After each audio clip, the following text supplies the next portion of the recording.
So first of all, the reasons that we have to give thanks. Listen again to verse 10.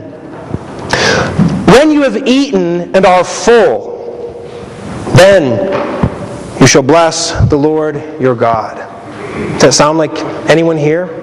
When you've eaten and become full? Haven't we eaten and become full in general? If Deuteronomy chapter 8 applies to anyone in the world today, it applies to us, does it not? When you've eaten and become full, on a purely physical level, America is the land flowing with milk and honey.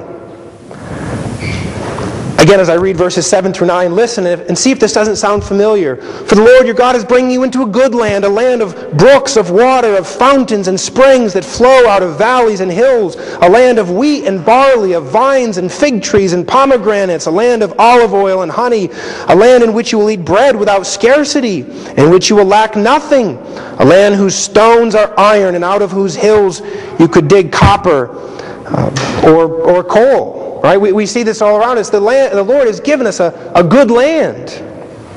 We have eaten, and we are full.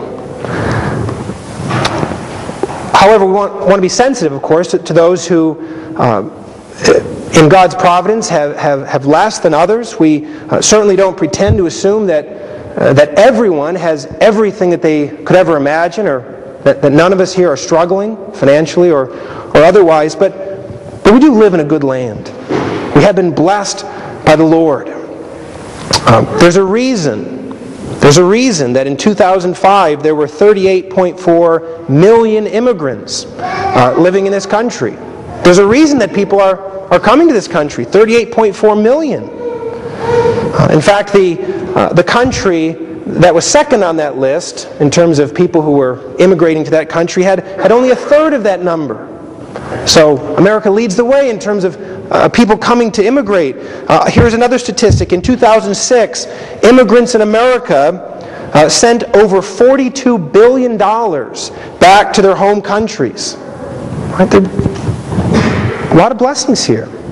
Again, the next country on that list was only about a third that much. We live in a wealthy country. Here's one more statistic of a less flattering nature, less appetizing nature perhaps, but the average American tomorrow will consume 3,000 calories and 229 grams of fat. This is more than most people will eat in several days. Right, as we look around the world, we have eaten and we are full.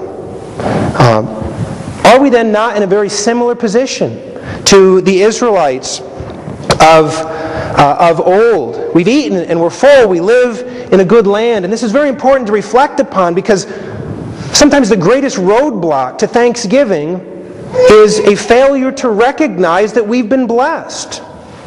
Right? We look around us and we see all the woes, all the financial troubles, and all the problems in our church, and all the problems in our families, and we say, well, where's the blessings? Right? But as we step back and reflect upon the things that we have to be thankful for, as we put ourselves into this Deuteronomy context, we have so many reasons to be thankful.